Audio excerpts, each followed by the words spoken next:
He was a fisherman, ordinary fisherman, but also he was educated, so he was working in a bank. This one was going one day to do some Sahaja Yoga work, and he had to go by boat. So when he came out, he saw the whole place was clouded and it was about to burst out into a big havoc. So he got very much perturbed about it, that what is this? Immediately his Sahasrara was so open and good. Immediately he said, now I leave it to this divine power to stop all these things happening.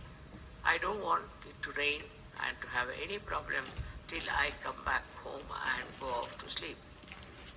And it was surprising. People told me that, Mother, the clouds and everything were there all throughout, but it did not rain, did not do anything, and there was no chaos of any kind. He went to another island where he had to go. He did Sahaja Yoga and came back. And then when he went to sleep, then only everything started pouring down. So nature, everything, every leaf, every flower, everything is worked out through the divine power. So we should not have our ego that we can do something ourselves, we can manage ourselves. Once you have that kind of a thing, you are not yet that much developed. You are not that much grown up in Sahaja Yoga. But to grow up in Sahaja Yoga should not be difficult for you, because you have guidelines. Those people who got their realization, very few of them, like Sufis, and we had some saints in India, all of them. How much they must have struggled. Nobody to guide them, nobody to help them, nobody to tell them about what they can achieve. And despite that, they were very satisfied people, very happy people, and they worked it out so well. They saw the whole world with another angle, as you can also see. But they were not upset, and they had such self-confidence. They had such knowledge of their own that they achieved through their meditative process. And the way they have written books, some of them are so great. It's very surprisingly how they have achieved these great verses, such full of knowledge. One cannot understand that they had no guidance. Nobody was to tell them. But one thing with them was that they always tried to look after their Sahasrara. Now one thing is there obstructing Sahasrara is the movement of your Agya into thoughts. That's the only thing. That's the only thing that stops your entry into Sahaja. Thoughts are coming all the time. Because a human being is born who reacts to everything. React to this and react to that, and the thoughts come in and thoughts go. There's a big crowd of thoughts. Because of that, your attention cannot cross over Agya and can reside in the Sahasrara. So first of all, one should see what sort of thoughts are coming. You have to condemn yourself sometimes. You have to say, what nonsense, what have I been doing? What's the matter with me? How could I do all that?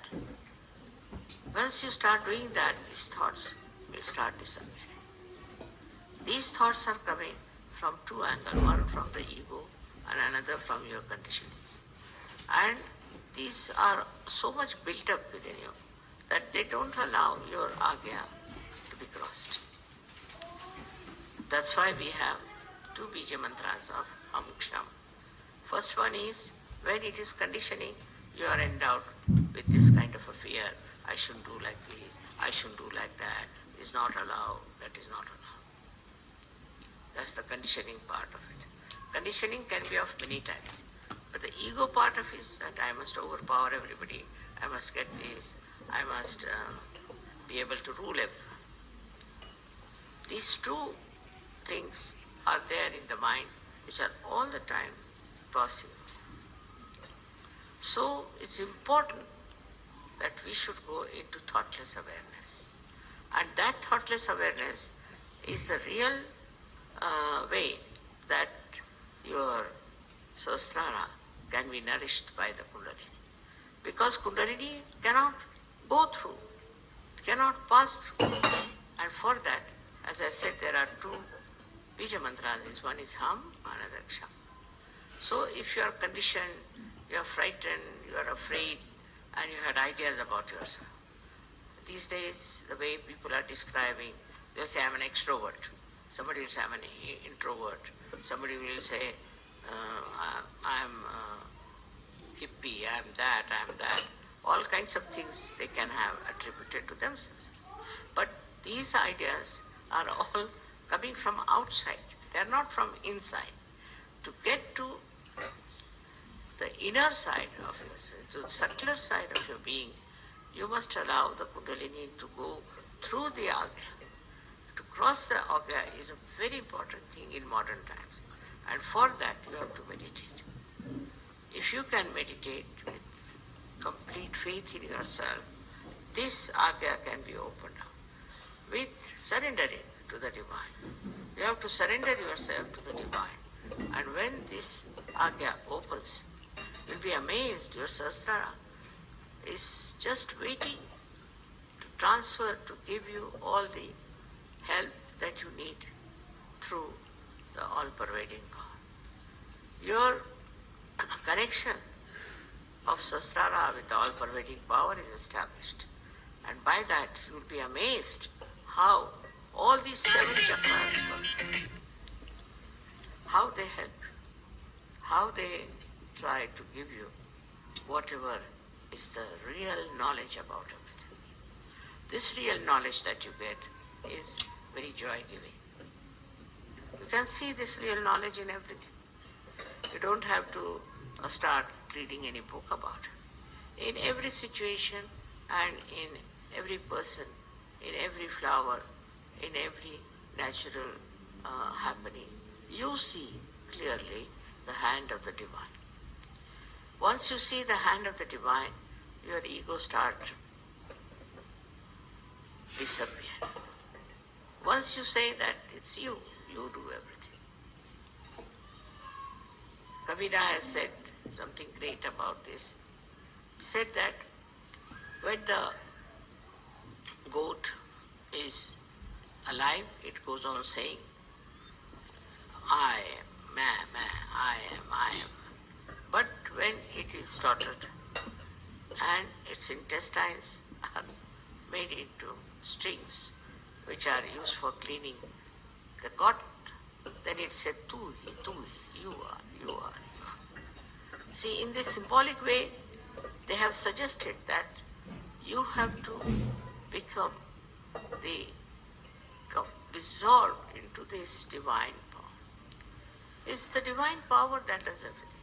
What am I? I was just a drop, and I fell into this ocean of awareness of the divine power. And that is taking over and working it out. That will help you a lot to be a great sadhu.